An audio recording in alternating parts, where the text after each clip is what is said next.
Nas diferenças encontramos a pluralidade e a diversidade.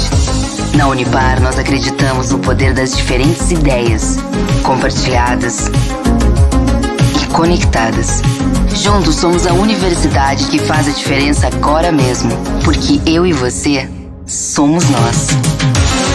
Unipar, nós somos diferentes.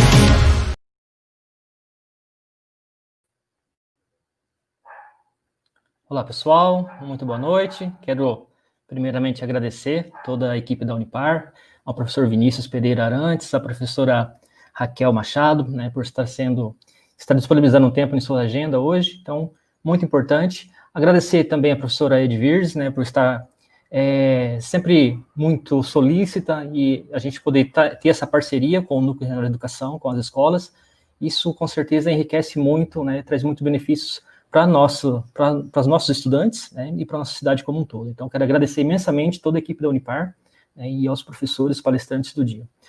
Quero agradecer também às escolas que estão participando hoje, o Colégio Marins e o Colégio Bento, todos os nossos alunos, nossos professores aqui presentes. Agradecer a Elisete por estar fazendo esse trabalho também tão importante, e a gente agradece imensamente, esperamos que todos tenham uma boa noite, uma boa palestra, e com certeza vai ser muito produtivo.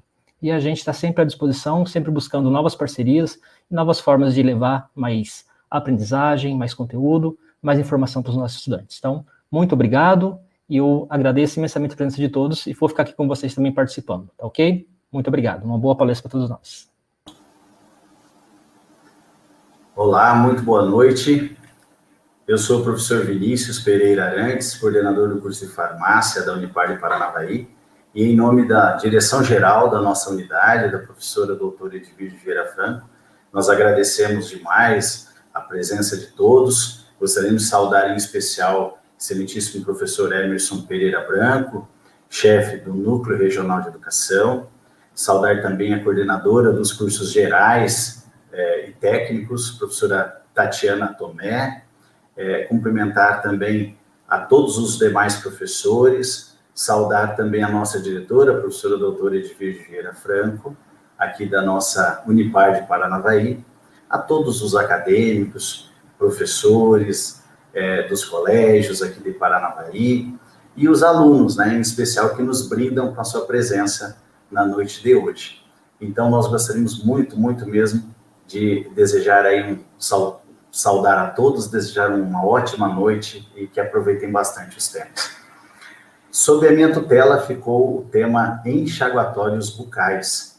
Então, vamos dar início a esse tema de importância. A professora Raquel também solicita que informe a todos que nós estaremos disponibilizando um formulário para preenchimento. Então, todos os alunos, se puderem preencher, depois nós faremos um cadastro de participação desses alunos. A todos, então, vamos lá à nossa palestra. Uma boa noite. Bom, enxaguatórios bucais e infecções. Do que se atribui esse tema e por que trabalharmos tal assunto? Bom, inicialmente, os enxaguatórios eles ganharam uma grande importância na saúde bucal, distribuídos, então, por toda a área técnica e científica. Então, cabe aqui um momento especial. Discutimos um pouco sobre a ação e as ações, melhor dizendo, destes tais enxaguatórios bucais. Então, ou seja, vamos lá, vamos entender um pouquinho. Todos nós, ao longo do processo gestacional, nós éramos livres de colonização microbiana.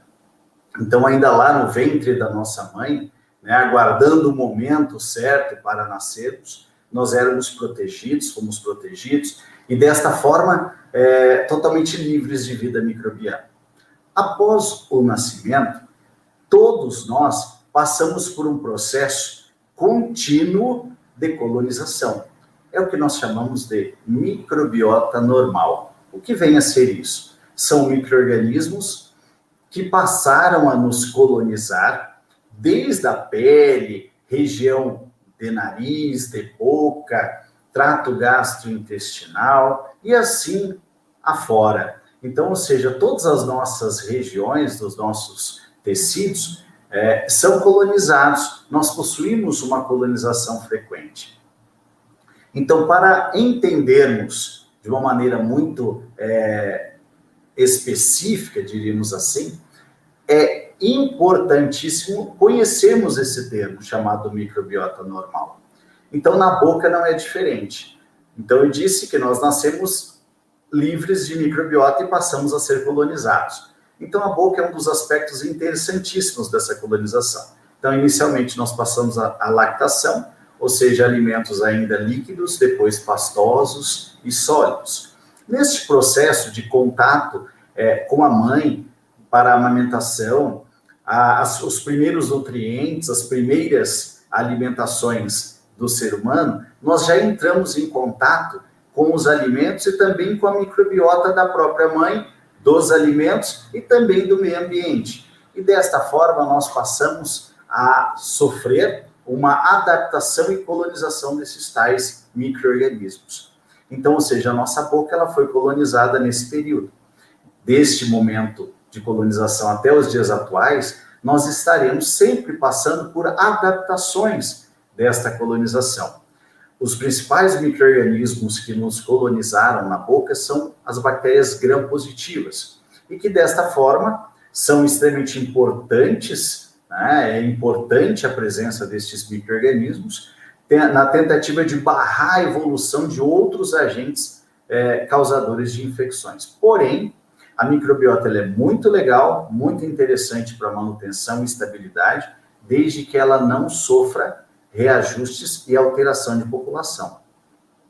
Toda vez que o indivíduo tem um ferimento bucal, uma perfuração, uma agressão até mesmo pela escova de dente, ele acaba inserindo, inoculando alguns micro-organismos que já estão ali povoando a boca, né, em tecidos mais aprofundados, desta forma através de microfissuras, de lesões, e essa colonização, estes ferimentos, eles abrirão portas para as tais infecções bucais. Bom, e o que isso tem a ver com o enxaguatório bucal, né? De onde vem toda essa história e para onde seguiremos nessa interpretação? O controle desta população, ele é feito basicamente sob o uso da escovação diária e também pós-refeições, com um bom dentifrício, ou seja, com uma boa pasta de dente e com fio dental. Então, nós temos um controle mecânico e químico, mas também temos um controle da dieta dessa população. Então, quem faz uma boa higiene bucal, utilizando a escova adequada, o dentifrício adequado e um fio dental de uso corriqueiro, né, e frequente do cotidiano, esse indivíduo ele vai conseguir manter uma população estável, diríamos assim.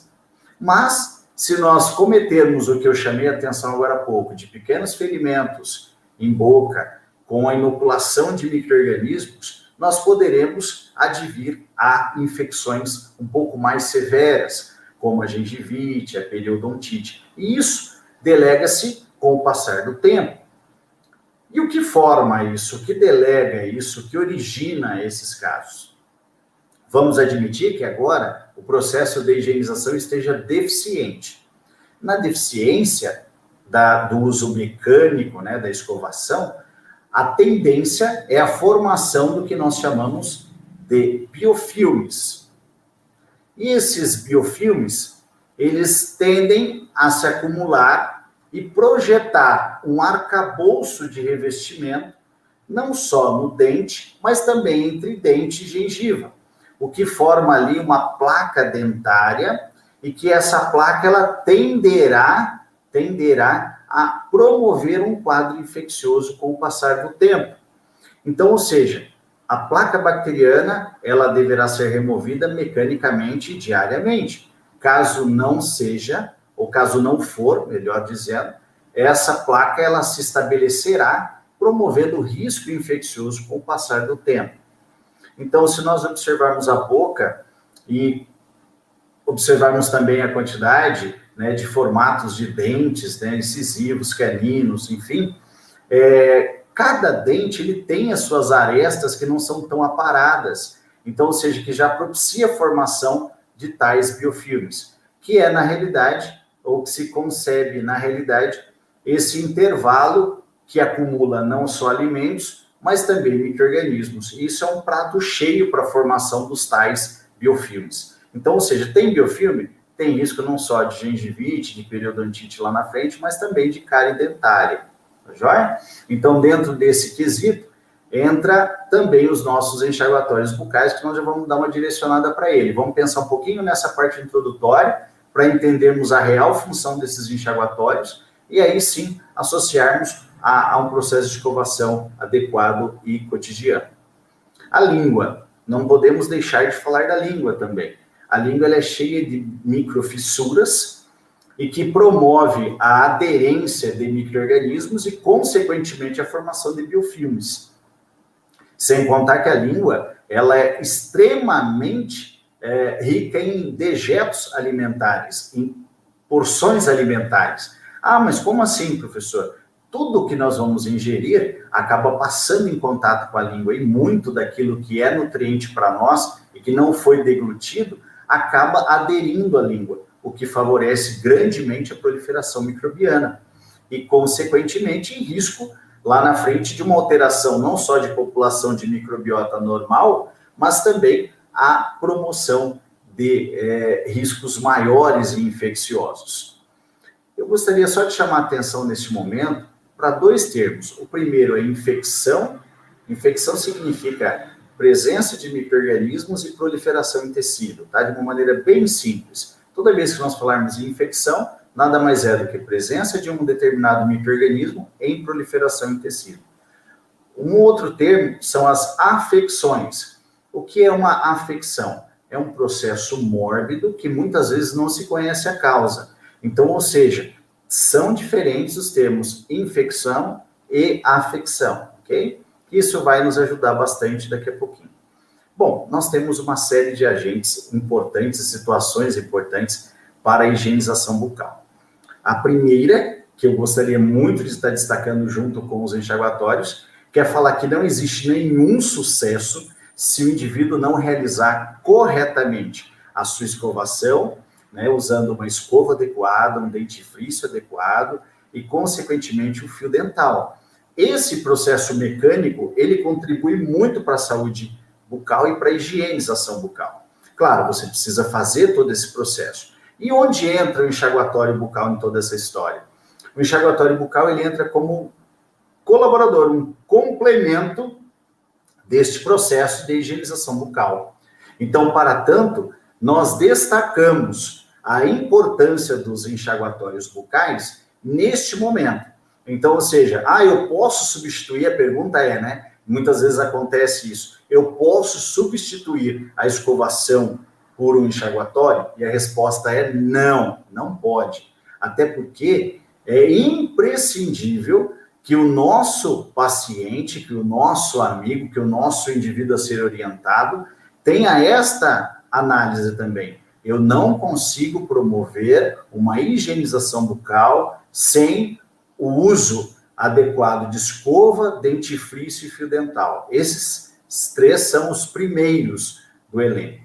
Depois, sim, um enxaguatório e dieta alimentar. Associando os três, essas três visões, a higienização bucal acaba sendo muito melhor. Tem algumas outras situações que são complementares, como raspadores de língua, né, que podem complementar isso. Mas esse é um outro assunto, cabe para uma outra palestra, para um outro momento. Então, quais são os enxaguatórios e quais as suas funções de forma mais específica? Os enxaguatórios, eles são soluções químico-farmacêuticas específicas para controle da vida microbiana e população microbiana oral. Termo chato isso, né? Controle de população microbiana. Então, ou seja, para que eles servem? Eles controlam, eles equilibram a microbiota normal. Tem gente que imagina que eles fazem uma eliminação total. Não, eles não têm essa função. Eles conseguem, sim, eliminar um pouco, controlar a população, mas de forma muito branda. E um detalhe que eu gostaria já de divulgar neste exato momento. Isso aqui não é promoção, isso aqui não é venda de enxaguatórios. Eu apenas coloquei para vocês daquilo que nós temos com maior frequência no mercado hoje, no mercado farmacêutico e no mercado de higienização de saúde bucal. Ou seja, eu não estou aqui estimulando ninguém a usar enxaguatório, muito pelo contrário, eu vou orientá-los e vocês vão entender que essa orientação é que vai delegar o uso ou não dessas substâncias. Bom, então quais são as funções do enxaguatório? Em primeiro lugar, auxiliar na eliminação das placas bacterianas, delegando um controle, né, não só da população, como já chamei a atenção para vocês, mas também evitando aí o aparecimento da gengivite e da cárie, que são processos que demandam de uma população maior microbiana. Complemento a higienização bucal e cabe também destacar que eles não podem ser utilizados não só além de 2 vezes ao dia, mas também de forma contínua, jamais. O enxaguatório bucal, ele deverá ser empregado segundo uma recomendação de um profissional odontólogo para a causa-chave de tratamento. Então, ou seja, essas substâncias, elas não deverão ser utilizadas de forma aleatória, sem uma orientação de um profissional odontólogo. É imprescindível esse momento, e é imprescindível falarmos que o enxaguatório bucal, ele também está deliberadamente associado a uma boa orientação odontóloga. Então, ou seja, nós precisamos visitar o dentista e precisamos consultar um dentista para a indicação do melhor enxaguatório bucal. Até porque cada substância dessa delega uma composição química e também a indicação. Nós temos alguns que são mais indicados para gengivite, outros para a prevenção da cárie. Então, cabe aí um conhecimento dessas substâncias. Então, aqui as substâncias ativas mais comuns nos enxaguatórios são a clorexidina, os fluoretos, e aí nós temos algumas outras substâncias que estão associadas também ao uso dos enxaguatórios. Alguns extratos de plantas, como a malva, a sálvia, bacáris e a libidíbia. Fluoreto são plantas, tá? São plantas já do conhecimento técnico e farmacêutico, que cabe a participação dessas plantas na composição de alguns enxaguatórios. Fluoreto de sódio e triclosan. Mas vamos lá, vamos entender um pouquinho dessas substâncias de forma bem objetiva. Alguns enxaguatórios são ricos em flúor, né? Fluoreto de sódio. Qual a indicação deles? Então, eles são indicados para crianças e adultos, crianças acima de 6 anos. Né? Eles têm o intuito principal de evitar a cárie e fazer uma prevenção a longo prazo. Mas, ou seja, eles servem como uso, como eu disse, contínuo? Não, eles não servem. Eles precisam ser mapeados e analisados por um profissional capacitado e, desta forma, delinear o período de tratamento. Eles são de venda livre, eles estão em qualquer local. Se for na farmácia, vai encontrar, muitas vezes até supermercados, você pode encontrar essas substâncias. Né? E qual é o período de melhor uso dos enxaguatórios à base de flúor? Esses enxaguatórios, como eles delegam uma proteção duradoura, grande parte das recomendações são após o jantar e antes de deitar, antes de você dormir.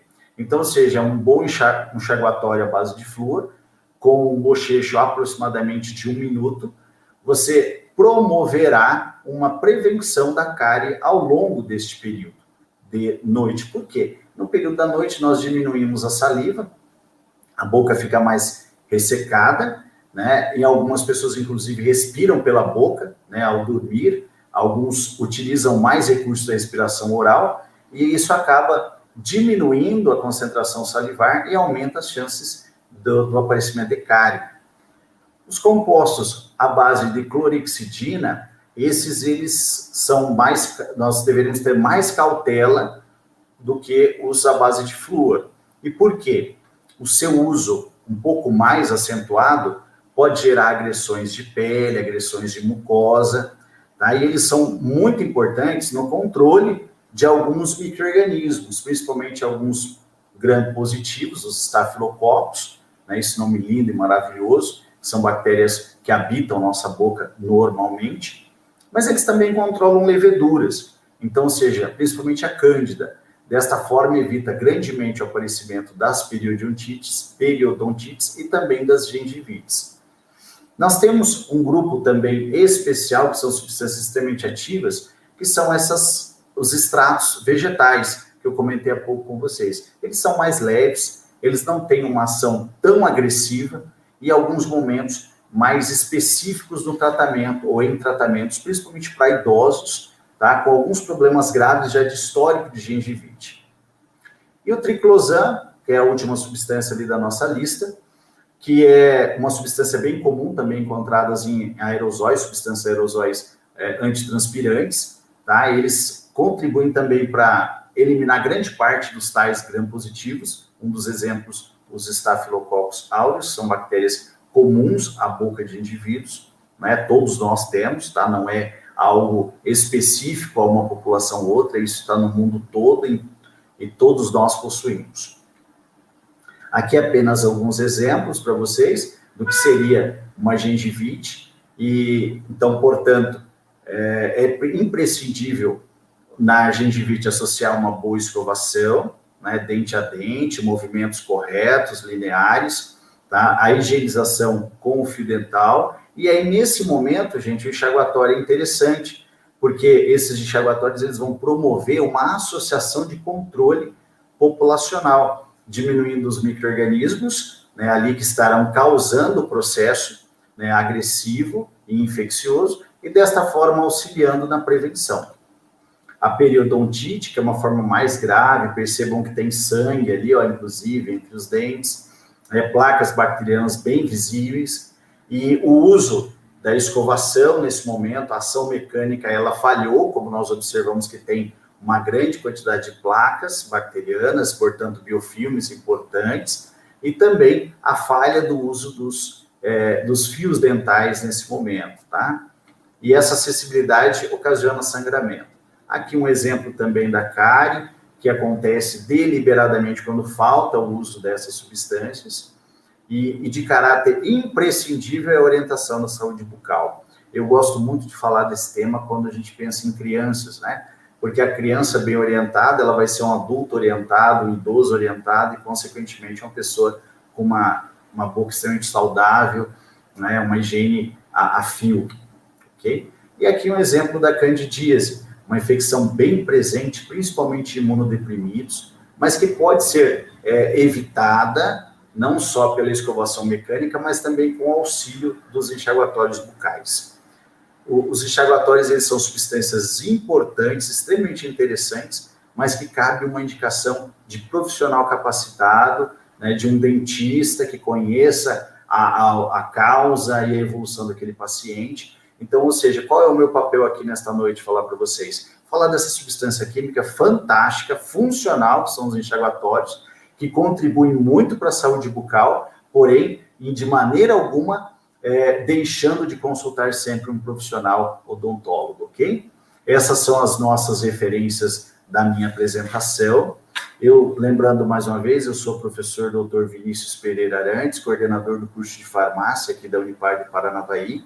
Me coloco à disposição, se alguém tiver alguma dúvida, pode mandar ali no chat para nós, ou depois também entrar em contato conosco, né, no telefone 44-3421-4000, ramal 212. Estaremos à disposição para atendê-los. Um cordial boa noite a todos. Gostaria de, mais uma vez, saudar a todos, desejar aí que tenham todos uma ótima noite, que seja uma palestra bem da professora Raquel agora, que vocês vão aproveitar da área de estética, vão ouvir bastante coisa interessante da professora Raquel, e isso é muito satisfatório para todos nós. Eu desejo a todos, de coração, uma boa noite, e professora Raquel, por favor, faça uso da palavra. Boa noite a todos, boa noite, professor Emerson, professor Vinícius, Elisete, a todos os professores que nos acompanham, diretores, né, aos alunos das escolas que estão participando. Boa noite, muito obrigada pelo convite, é uma satisfação imensa. Eu vou compartilhar com vocês a tela de apresentação. Deixa eu ajeitar aqui. O nosso assunto é sobre aromaterapia e bem-estar. Como o professor Vinícius disse, eu sou a professora Raquel, coordenadora do curso de Estética e Cosmética aqui na Unipar, e dentro do curso a gente trabalha bastante com aromaterapia, não só voltada, né, para a área de tratamentos estéticos, mas também pensando na promoção de bem-estar. E hoje a aromaterapia ela está sendo muito difundida e muito utilizada, e às vezes percebo que de forma indiscriminada, né? Então, a nossa palestra, nossa apresentação é mais para que vocês entendam o que realmente é a aromaterapia, o que são os óleos essenciais. E a partir daí, então, analisar, né, como que vocês deverão utilizar esses óleos, né? Porque a aromaterapia é um tema muito abrangente para, né, para se discutir no tempo que nós temos hoje. Então, a definição de aromaterapia é que é uma prática terapêutica que utiliza as propriedades dos óleos essenciais para recuperar o equilíbrio e a harmonia do organismo, visando a promoção da saúde física e mental. Isso através do Ministério da Saúde que coloca dessa forma, porque dentro do Ministério da Saúde nós temos as práticas integrativas, e uma das práticas integrativas é a aromaterapia, né? Então, o que seria isso? Como utilizar, né, a propriedade dos óleos essenciais? Como assim, né? Aromaterapia, que terapia é essa? Quando fala em aroma, muitos pensam assim, perfume e cheiro, né? E a aromaterapia não se resume a isso.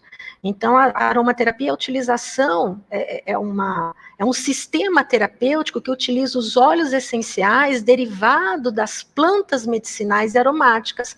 E esses óleos, né, você sabendo utilizá-los, tendo conhecimento, né, profundo sobre eles, você consegue, então, equilibrar o ser humano. Tá? A gente consegue equilibrar o ser humano trabalhando não só a parte física, mas também o mental, o emocional, o espiritual do ser humano. E aí a gente consegue, então, através da aromaterapia, buscar, né, induzir o relaxamento, né, aumentar a energia vital da pessoa, reduzir os efeitos do estresse, restaurar o equilíbrio que foi perdido, né, no corpo, da mente. Então, seria isso. A aromaterapia é um dos muitos modos de usarmos as forças da natureza com finalidade de curar, já dizia Robert Tisserand, um dos aromaterapeutas, né, estudiosos que nós temos dentro da aromaterapia. A origem desse termo aromaterapia vem do latim. Então, aroma seria fragrância, o odor, e terapia, o tratamento, né, cuidado com a saúde, que foi utilizado, um termo, né, que foi utilizado pela primeira vez por René Maurice Gattefossé, em 1937, na França. Olha só, né? E o que são óleos essenciais? Eu falei de aromaterapia, falei que a gente usa os óleos que são extraídos das plantas aromáticas e medicinais, mas afinal, o que são esses óleos, né? Então vamos entender. Os óleos essenciais, eles são substâncias voláteis, então eles evaporam com uma certa facilidade, rapidez. Altamente concentrados, né? Então ele tem uma concentração muito alta. Encontrados em glândulas e em células especializadas das plantas, produzidas para sua sobrevivência. Então, a planta, para sobreviver, além de fazer a fotossíntese, ela realiza o metabolismo secundário. E nesse metabolismo secundário, ela faz, né, de forma bem simples, ela produz os óleos essenciais para se proteger contra pragas, né, contra outras plantas, para facilitar a polinização, para atrair, né, os insetos para que ocorra a polinização, para quando está em alta temperatura, para ela poder sobreviver em temperaturas altas, para poder sobreviver com pouca água. Então, a planta produz esses óleos para se proteger, para se desenvolver. E isso ocorre através do metabolismo secundário da planta. Altamente complexos, né? Às vezes são compostos por mais de uma centena de componentes químicos. Então, dentro de um olhinho essencial, de um vidrinho, né? Com o óleo essencial, nós temos vários componentes químicos. Muitas das vezes, dependendo do óleo, 40, 50, 80, 100 componentes químicos, tá? E aí cada um tem a sua porcentagem, uns em maior concentração, outros em menor concentração, e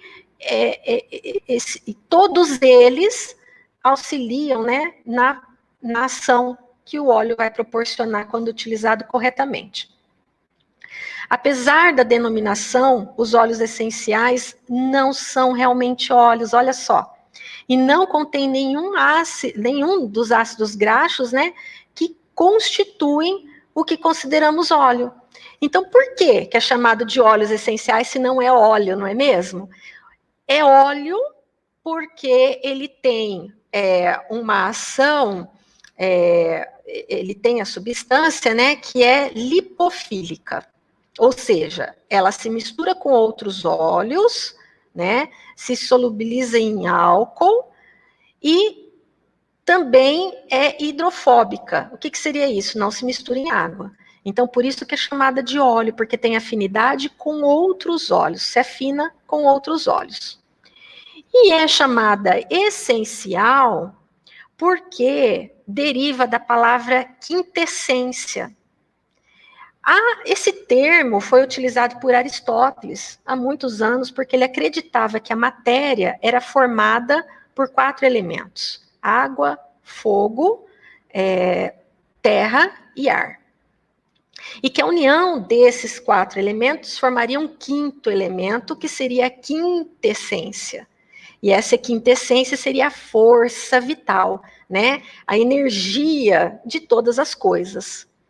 E aí, então, pensando na quintessência, né, como óleo, né, então contém um cerne, ele contém a plenitude da planta, né, ele é considerado a essência do vegetal. Então, por isso que é chamado de óleos essenciais, porque ele é o cerne do vegetal, da planta, né. Então, por isso que é óleo. Mas não é óleo, ele não tem a viscosidade, né, como um óleo vegetal, por exemplo, tá? Ele é diferente. Nessa figura, nós vemos uma gotinha de óleo, né, e várias xícaras de chá. O que significa isso, Raquel? Pelo amor de Deus, significa que uma gotinha dessa equivale a 25 xícaras de chá da planta. Então, se eu tenho um óleo de hortelã-pimenta, uma gotinha desse óleo equivale a 25 xícaras de chá do hortelã, da planta hortelã. Então, imaginem a concentração dessa gota, né? Mas, Raquel, isso é possível? Sim. Então, por isso que nós temos que utilizar os óleos com cautela, com cuidado, saber utilizar, saber em quem, né, a pessoa que vai orientar, uma pessoa que tenha conhecimento, né, vocês vão ver mais para frente que as formas de utilização, tudo. Então, assim, o óleo essencial, ele promove bem-estar, ele equilibra a saúde, ele é maravilhoso, tá? Só que temos que utilizá-lo com segurança, com conhecimento, ok? Então, o óleo essencial, ele pode ser retirado de todas as partes da planta, tá? Da casca, da folha, da flor, do caule, da raiz. O óleo essencial está em todas as partes da planta. Aí, é lógico, passa pelo processo de extração, né? Tudo mais, e aí a gente tem o óleo, né? Nos vidrinhos, embaladinho, e sempre o óleo essencial, ele está em vidro âmbar, né, escuro, como esse daqui, ou no vidro azul, né, estão sempre em vidros e que proteja da luz, né, para proteger o seu conteúdo. Bom, os óleos essenciais, eles podem ser absorvidos por 3 principais vias, que é a olfatória, através da inalação, a cutânea, através do uso tópico pela pele, e oral, que seria a ingestão. Porém, no Brasil, a ingestão, eu tenho percebido que tá em alta, mas nós ainda precisamos ter cautela no uso da ingestão de óleos essenciais. Por quê? Como eu disse, ele tem vários componentes químicos em um único óleo, né? Em um único frasco, em uma única planta, vamos dizer assim. E aí, se eu utilizo, ele tem propriedades cáusticas, ele tem propriedades que podem causar toxicidades, sem contar que pode causar irritação das mucosas. Então, não é aconselhável o uso de forma oral, tá? Na França, eles utilizam muito a forma oral, mas quem prescreve o uso é o médico, tá? Não é o caso aqui no Brasil. Então, a via de atuação do óleo essencial, como que ele atua, como que ele age, né? Através da pele, de forma cutânea, que aí tem absorção e vai para a corrente sanguínea, e inalatória, através do sistema respiratório e dos nervos olfativos. Através dos nervos olfativos, como que ocorre? Eu faço a inalação, né? As moléculas dos óleos, elas estão contidas no ar, né, que vai ser aspirado, e vão passar pelas vias respiratórias e estimular os nervos olfativos, tá? Aí, nos nervos olfativos, eles estão ligados diretamente ao sistema límbico do cérebro. E aí, nessa região do cérebro, é uma região que regula atividade sensorial motora, né? Ela é responsável pelos impulsos como fome, sede, sexo, tá? Esse sistema límbico. E esse sistema límbico, ele vai comandar algumas motivações, né? E humores como prazer, raiva, medo, tristeza, né? Memória, criatividade, padrões de comportamento, aprendizagem, atividade mental, enfim. Ele que comanda tudo isso. E o sistema nervoso autônomo também. Então, uma parte do aroma vai ser absorvida pelos pulmões, e aí dos pulmões vai para a corrente sanguínea. Uma parte ela vai ser expirada, né? E a outra parte vai passar pelo sistema límbico, tá? Então, esses nervos olfativos, eles vão transformar o odor, o cheirinho, né, que você está sentindo, em mensagens nervosas que vão viajar ao longo, né, dos nervos, chegando até os nervos olfatórios, e daí, então, passar uma mensagem para o cérebro, tá? E aí, o cérebro vai trabalhar isso tudo e levar para o sistema límbico, e aí o sistema límbico vai ver que tipo de odor que foi sentido, que está relacionado a quê. Muitas vezes o olfato, ele está relacionado com emoções, então tem gente que fala assim, mas eu não gosto do cheiro da lavanda, é horrível, porque provavelmente remete uma lembrança não muito boa, né? Então ela não vai ter afinidade com essa planta, ela não vai ter afinidade com esse odor, né? Então, isso tudo é levado em consideração quando trabalhamos com aromaterapia, tá? Então, tá aqui a figura do sistema límbico, né? Aí, ó, cheira, a pessoa vai sentir o cheiro da substância aromática, vai passar pela cavidade nasal, vai passar pelas células olfativas, até chegar ao sistema límbico. E o sistema límbico é composto por amígdala, o bulbo olfatório, né? O hipotálamo, o tálamo. Então, a partir daí que vamos ter algumas reações, né, e ação dos óleos propriamente dito. A aplicação dos óleos essenciais, então, por inalação pode ser direta, ou seja, uma única pessoa sentindo o cheirinho, né, através do algodão. Então, eu posso colocar o óleo essencial num algodão e inalar, né, ficar inalando. Eu posso colocar o óleo essencial num aromatizador de ambiente, e aí todos, então, vão sentir, que aí é de forma indireta, numa sala, então todas as pessoas que estiverem nessa sala vão sentir. Eu posso utilizar colar aromático, esse que eu estou usando é um colar aromático, então eu coloco o óleo essencial aqui, e eu fico inalando. Da onde ele está até aqui, eu consigo sentir, né, o cheiro do óleo. Então, eu fico inalando. A inalação dos óleos, ela pode ser usada para quê? Para infecção do trato respiratório, para rinite alérgica, para sinusite, para asma, para dor de cabeça, para depressão, fadiga, náuseas, insônia, estresse pós-traumático, enfim, para várias situações. O uso tópico seria como? Através da pele, tá? Então, a absorção vai ser feita através das glândulas sudoríparas. Eu vou aplicar o óleo, eu vou fazer uma mistura, então eu vou colocar o óleo essencial junto com o óleo vegetal, porque, como eu disse no início, ele não se solubiliza em água, então para ele poder misturar, para ele poder se solubilizar, eu preciso de um óleo. Então, nós utilizamos o óleo vegetal. E aí, eu faço a aplicação do óleo na pele.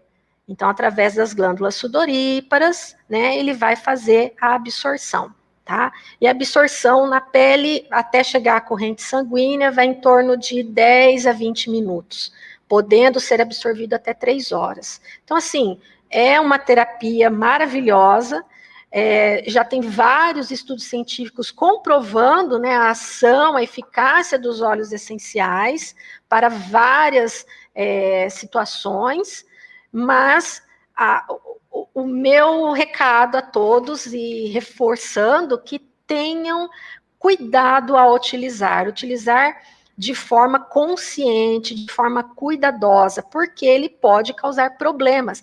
As pessoas acham que porque é natural, e ele é natural, todos os óleos essenciais são 100% naturais, porque são extraídos da planta, né? Então as pessoas acham assim que por ser natural, por ter sido extraído da planta, ele não vai causar problema algum para a pessoa. Não tem contraindicação, não tem reação adversa? Tem sim, né? É um engano das pessoas. Então, ó, reações adversas na pele. Quais são as reações que podem acontecer na pele? Irritação, e aí eu coloquei o exemplo do óleo de mostarda, ele é altamente irritante. Sensibilização, então o óleo de canela, o funcho, o óleo de alho, pode causar sensibilização na pele. Fototoxicidade, todos os óleos cítricos são fototóxicos, ou seja, eu não posso utilizar um óleo de bergamota ou laranja e sair no sol, o óleo de limão e se expor ao sol. Então, vai queimar minha pele, né? Então, eu não posso. Reações no sistema nervoso, então, eles causam, alguns óleos, efeitos convulsivantes, né? Provocando crises de convulsões, né? Distúrbios sensoriais e psíquicos. Aí, no caso, seria a losna, a sálvia, o funcho, o manjericão, são alguns óleos que podem causar esse efeito. E efeitos psicotrópicos também, produzindo excitações, alucinações visuais, distorções de cores, olha só, né? Então, que seria o quê? A noz moscada, óleos que possuem miristicina e elimicina. Então, assim, tem que saber que tipo de óleo, para quê, né? Tem que fazer uma avaliação, uma anamnese bem feita, né? Para saber se realmente você pode usar aquele tipo de óleo. Não é assim, você gosta do cheiro do óleo da lavanda? Então usa a lavanda, coloca na tua máscara, pinga umas gotinhas na sua máscara, assim você fica sentindo o cheirinho, vai ser bom e tal. Não é assim. Será que eu posso usar a lavanda? Será que eu posso usar o hortelã? Né? Será que eu posso usar? Eu gosto do cheiro, mas será que eu posso? Né? Porque, veja, vocês viram? Uma gota equivale a 25 xícaras do chá. Já pensou? Olha a concentração desse óleo, né? Segurança dos óleos essenciais, então. Gestantes, como eu disse. Como que eu vou usar? Gestante pode usar? Nos 3 primeiros meses, evitar. Porém, durante a gestação e durante a lactação, após a gestação, enquanto estiver amamentando, também tem alguns óleos que a gestante, né, e a mãe não pode estar utilizando. Então, isso tem que ser avaliado, tem que tomar cuidado.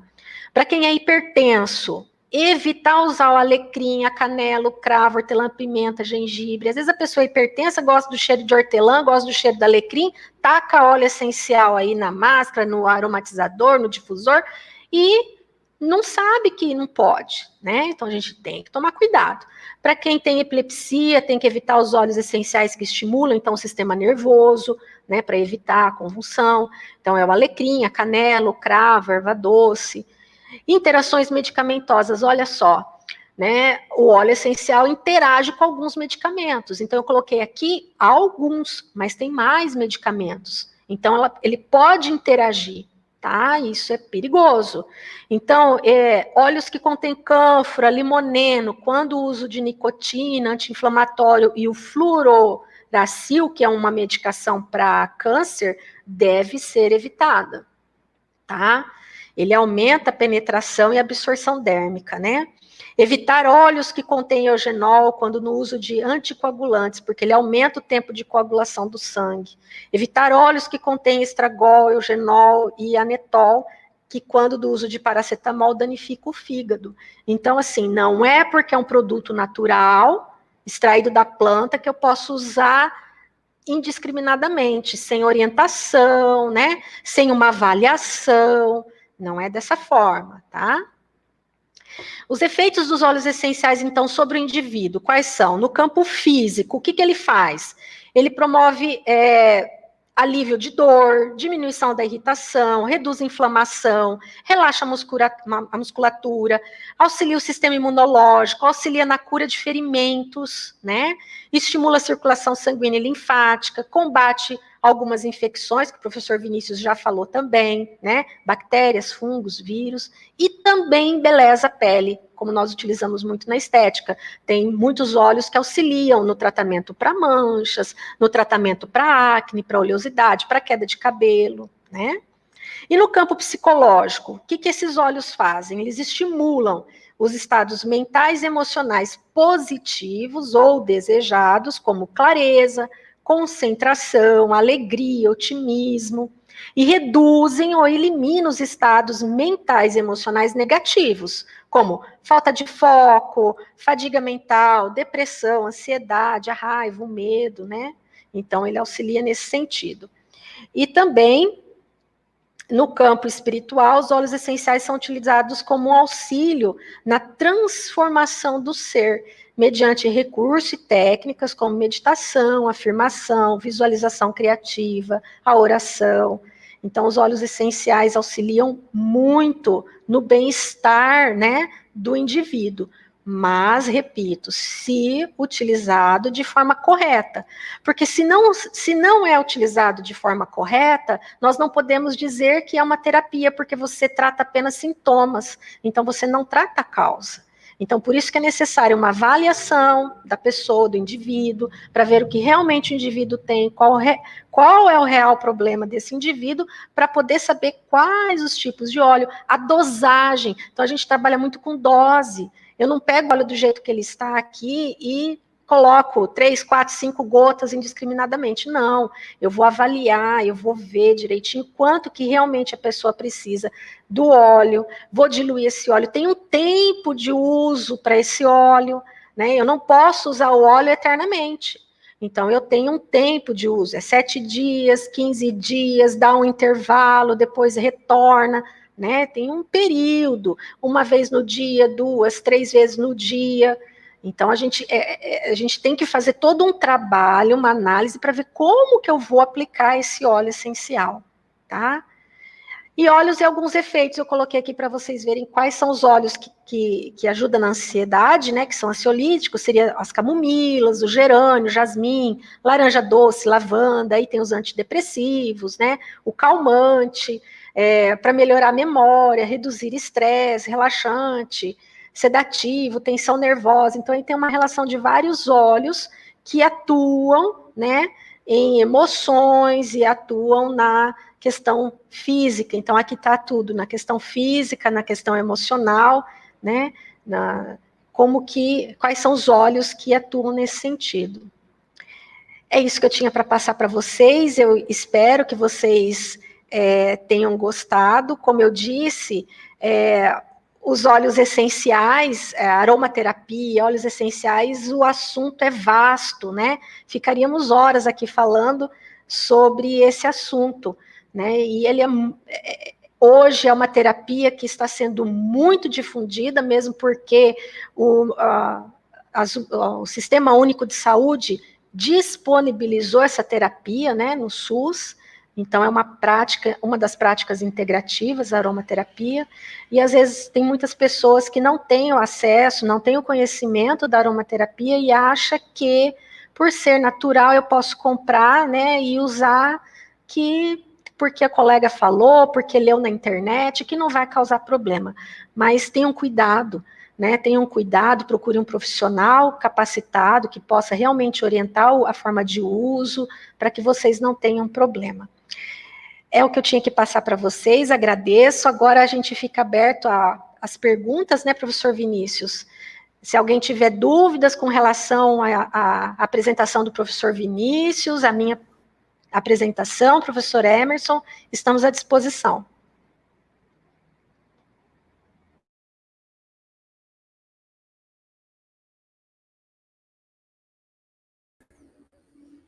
Eu gostaria de fazer uma pergunta, né, para o professor Vinícius, com relação ao biofilme, né? Uma vez instalado, uma vez, né, ele presente, digamos, melhor dizendo, no dente, ele só pode ser removido mecanicamente ou existe algum produto algum enxaguante que possa ajudar no combate? Ou os enxaguantes servem mais como uma prevenção?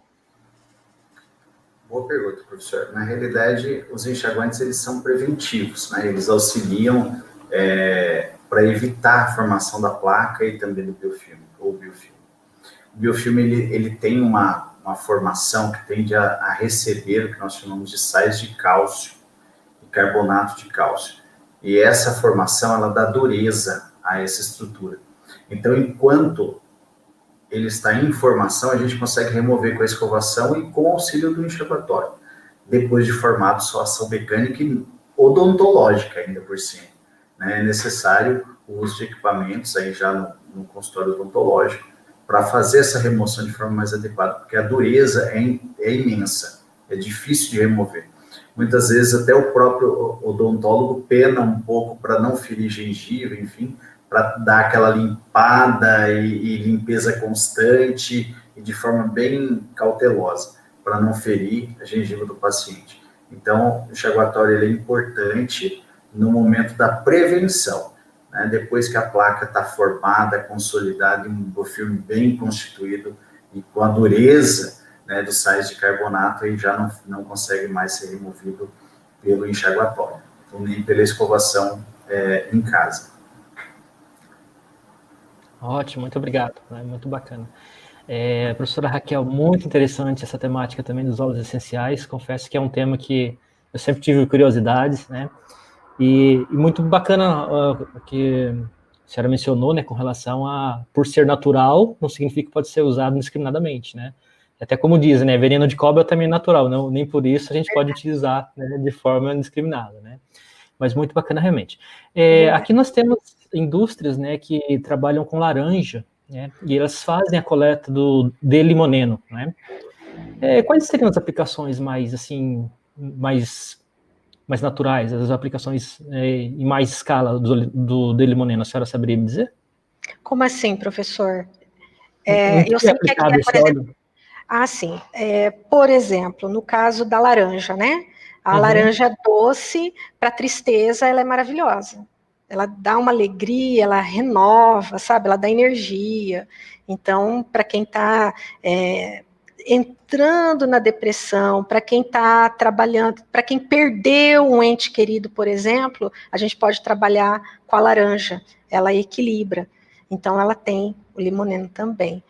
O que acontece? Esses óleos essenciais, eles vão ter alguns constituintes químicos, outros em maior quantidade, maior porcentagem, outros em menor porcentagem, mas não deixam de ter a ação, né? O constituinte de cada óleo tem vários constituintes, né? Então, não vai ser só o limoneno, tá? Que vai estar fazendo essa ação. É uma junção de vários componentes. É lógico, eles têm os específicos, ele tem a sua ação, mas junto com o outro, ele complementa e faz a sua ação. Então, por exemplo, a laranja aqui, a Citri, eu sei que eles fazem a extração do óleo essencial de laranja, né? E como para extrair o óleo essencial de laranja não precisa de tanta laranja assim, ele é extraído da casca, então é um óleo essencial mais barato. Tem isso também, a questão dos valores dos óleos essenciais difere muito por conta da quantidade, né, da planta, da parte da planta que é necessária para fazer a extração do óleo. Eu não sei se eu respondi a sua pergunta, professor, acho que sim. Não, sim, muito bem, obrigado. Fica aí, se o pessoal tiver mais alguma pergunta, né? Professora Raquel, se me permite, professor Emerson, a sua pergunta é bem pertinente, até uma curiosidade interessante, a professora Raquel falou bem aí do limoneno, e eu lembrei de uma informação que é super recente, tá? E está sendo trabalhada com o delimoneno. O delimoneno é uma substância extremamente direcionada para o tratamento de câncer, no momento também. Alguns tumores estão sendo estudados. E é uma substância de ação tão rápida que tem feito regressão de tumores de mama, inclusive, tá? E tumores de pele. Então, está em um estudo aí bem bacana. E olha só que oferta que nós temos na nossa região, né? Para servir de estudo e trabalho científico, né? Verdade, só uma pequena contribuição. Não, bem lembrado. Imagina, Vinícius, bem lembrado. Acabei lembrando disso e intervi aí, me desculpe. São vários os estudos que tem nesse sentido, né? Utilizando os óleos essenciais, as plantas medicinais. Professor, uma outra questão que o senhor colocou, falou da questão do natural, não é só a questão dos óleos essenciais, mas as plantas também, né? Não é porque é natural, por exemplo, que eu vou ficar tomando chá aí todo dia de hortelã, de alecrim, que não vai me causar problema nenhum. Causa, sim, pode causar. Se tomar de forma exagerada, indiscriminada, pode causar problema. Tem gente que usa garrafadas, né? Fazem o chá e usam as garrafadas. Causam problema também. Eu vi lá no chat ali uma pergunta, um comentário do Laércio. Eu gostaria só de pedir licença para poder respondê-lo. Ele pergunta aqui, que é bem bacana, porque muitas pessoas têm afta, né, com frequência. E alguns associam isso também aos enxaguatórios, viu, Laércio? Não sei se foi esse o direcionamento da sua pergunta, mas é interessante falarmos também disso, porque nós temos alguns enxaguatórios à base de álcool como veículo para uso e aplicação dessa substância. Então, quem faz o uso muito frequente desses enxaguatórios à base de álcool pode ter descamação e também aparecimento de algumas aftas. Então, ou seja, porque você altera a microbiota normal da boca, como eu comentei na minha palestra, e você altera também o pH da boca. E dessa forma começa a ter agressões teciduais, principalmente de mucosa. E aí o aparecimento das aftas acaba sendo um pouco mais frequente, tá? Isso também acontece no uso corriqueiro dos enxaguatórios à base de clorexidina, né? Ou seja, quando a pessoa está usando de forma aleatória e sem orientação do profissional capacitado, pode ter, inclusive, alteração não só da mucosa, mas também de manchas nos dentes e alteração no paladar. Eu acredito que eu tenha respondido. Caso fique alguma aresta aí, Laércio, por favor, Laércio Antunes, por favor, fique à vontade para entrar em contato conosco.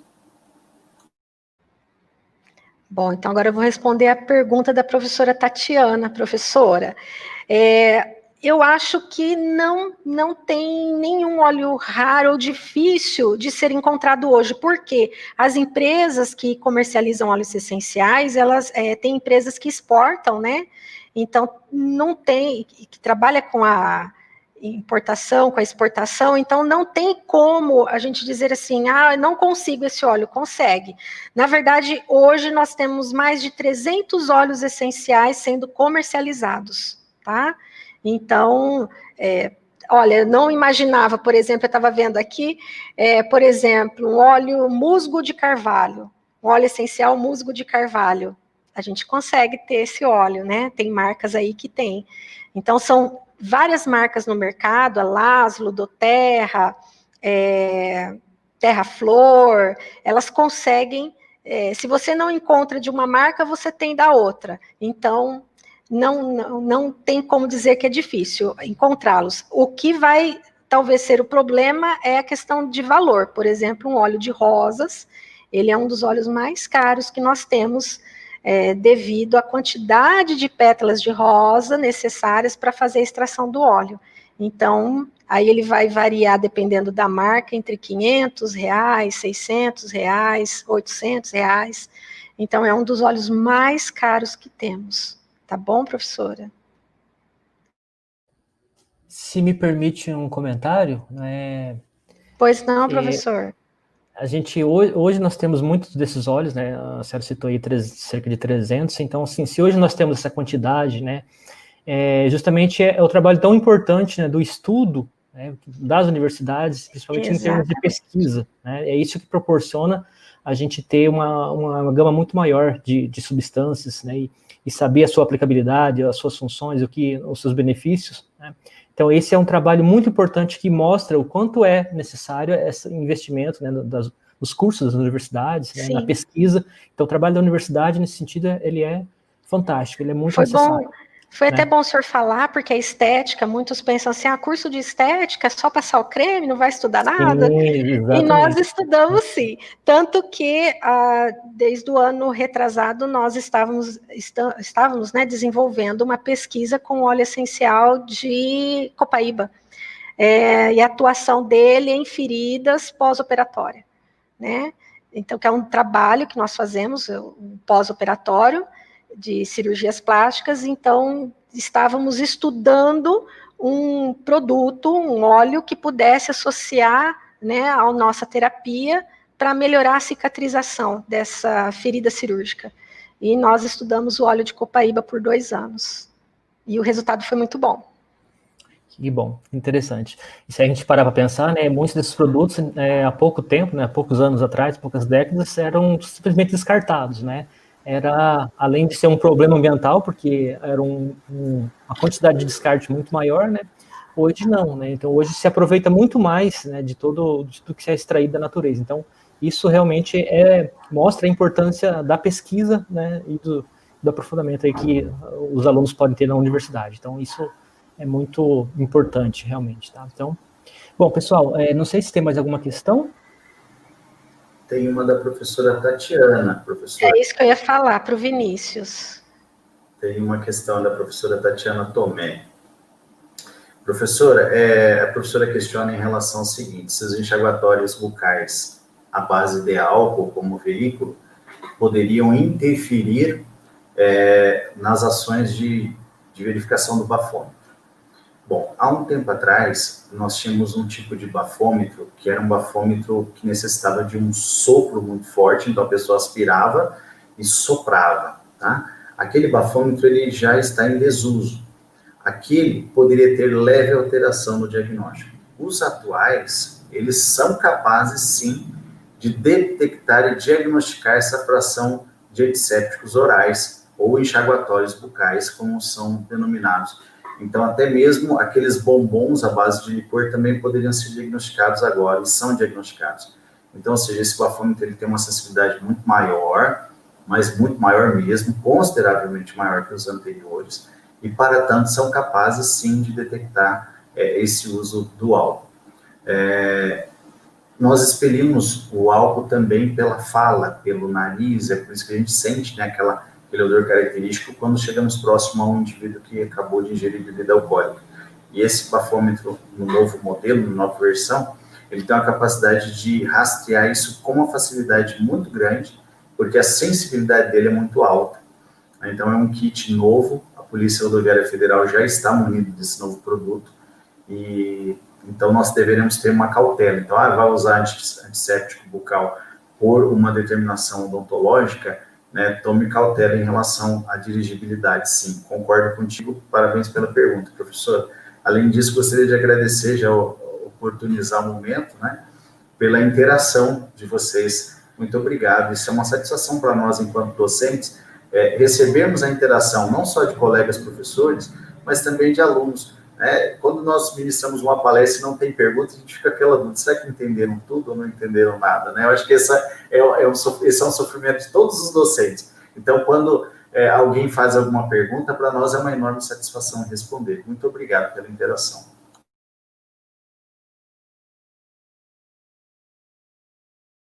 Professora Raquel, professor Emerson, fique à vontade.